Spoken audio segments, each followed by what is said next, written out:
Donc avant de continuer dans les éditions en fin de rencontre, je voudrais juste évoquer l'utilisation de l'écran secondaire qui, pour des PAPMR, pour des poules, est extrêmement intéressant pour les joueurs puisque vous avez vu que les parties se disputent un petit peu, pas dans l'ordre ou des parties, des rencontres.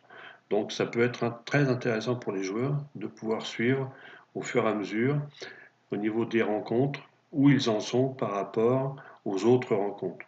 Donc je rappelle pour avoir l'accès à l'écran secondaire, donc on va dans outils, afficher les scores sur un écran secondaire, affichage, alors on peut le faire aussi par F2. Donc ça vous donne cette présentation-là, donc en fait on voit là ici, nous avions donc nos 10 rencontres. Nos 10 rencontres passent directement sans faire plus de réglages. Mais en optimisant et en utilisant la fonction F3, on peut aisément afficher de 25 à 30 rencontres. Quand on a un écran suffisamment grand, ça reste quand même tout à fait convenable au niveau de l'affichage. Bon, juste, je rappelle, hein, il y a toujours la fonction aussi F3 qui permet de faire les réglages, hein, ici de faire le choix des rencontres à afficher, ici les hauteurs de ligne, hein, et tout ce que l'on peut rajouter, et ici avoir l'affichage simplifié, nombre de rencontres sur la largeur, donc 5, et nombre de rencontres sur la hauteur 2, donc je vais le rendre visible, voilà, donc là maintenant j'ai bien mes marqueurs de rencontres, donc là c'est vrai que c'est un petit peu grand, donc on va modifier. Les tailles de texte, on va les réduire. Les tailles des scores, on va les réduire aussi. Voilà. OK. Oui. Ouais, je sors. Voilà. Voilà, donc maintenant, on a nos 10 parties qui sont affichées. Hein, nos 10 parties qui sont affichées. Donc c'est intéressant, puisqu'au cours de l'après-midi, en fait, les joueurs peuvent venir voir, selon les parties qui ont été jouées, où ils en sont au niveau des rencontres.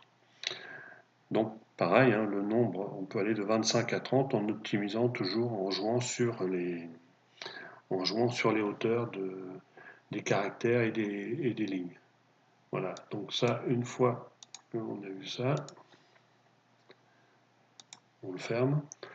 Voilà, maintenant on va regarder les éditions après la compétition. Donc, le blocage des feuilles, euh, il doit être fait. Les signatures, c'est vrai que ça fait un peu beaucoup de signatures, mais moi je pense qu'il faut au moins la signature du juge arbitre, au minimum. Et les joueurs, quand il y a eu un incident, quand il y a un carton, quand il y a quelque chose de particulier. Donc quand on en est là, donc en fait, on va aller dans les éditions, toujours du PAPMR, et dans le menu édition, on va trouver le récapitulatif des résultats. Il va nous demander quelle poule ça va avoir lieu. Donc en fait, on tape toujours ici dans le dossier GIRP temporaire et on va sélectionner, là on va sélectionner la poule 2. Une fois que c'est sélectionné, on fait ouvrir. Voilà, et là donc vous voyez, vous avez pour cette poule ici, pour chaque rencontre, on vous donne le nom des deux capitaines, la rencontre, et on vous donne les scores avec les manches et les points. Et à la fin, vous avez le classement qui est fait, que vous pouvez afficher, que vous pouvez donner. Donc, même chose hein, pour pouvoir choisir le nombre d'exemplaires, l'imprimante. Là, rien de changé. Maintenant, il y a aussi une possibilité qui est intéressante, mais là, elle ne se trouve pas au niveau du PAPMR, c'est de pouvoir récupérer la liste de tous les inscrits et de tous ceux qui étaient sur les feuilles de rencontre. Ça peut être intéressant, par exemple, quand il faut avoir un minimum de tours avoir fait pour pouvoir être qualifié, par exemple, pour des finales. Donc là, on va aller dans le menu ici, la boîte à outils, divers, export au format Excel pour statistiques. Donc Alors si les données sont dans des hyperclasseurs, il est bien évident qu'il faut commencer à décomposer les hyperclasseurs, puisque, comme habituellement, ça va s'appliquer sur un sur des rencontres simples avec des poules qui sont à l'intérieur des classeurs. Donc là, je vais demander ici, c'est l'elite.rpe. Je vais poursuivre. Là, je vais demander sur tous les classeurs. Voilà, et là, j'ai deux zones. Une zone, je peux avoir le numéro de licence du joueur, le numéro de licence, le nom du joueur, l'équipe, le nom du club par exemple.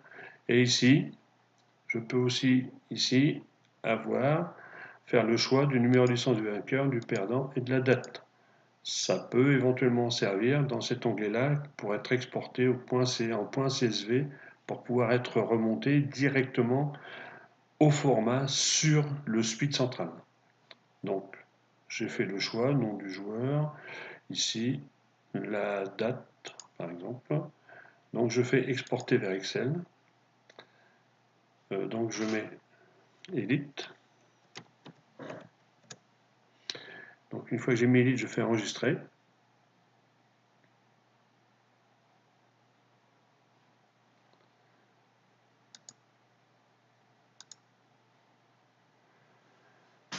Donc là, c'est terminé. Donc, ça veut dire que dans le dossier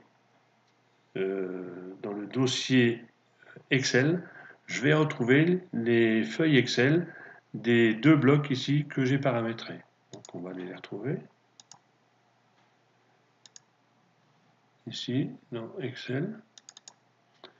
Ici, donc j'ai bien mon fichier qui s'appelle Elite.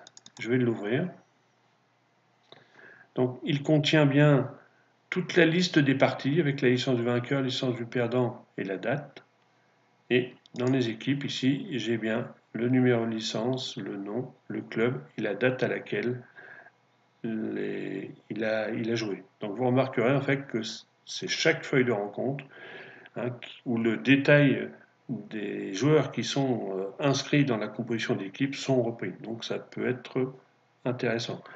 Alors attention, hein, ce fichier-là, il est au format, nous allons regarder, il est au format XLSX. Donc, si on veut le transformer en .csv, il faudra bien faire attention. C'est la seule contrainte. Donc voilà, au niveau des éditions, ce qui pouvait être fait à la fin pour pouvoir donner des éléments d'information aussi bien aux joueurs hein, qu'aux organisateurs et à la commission sportive en fait qui gère toutes les compétitions du département.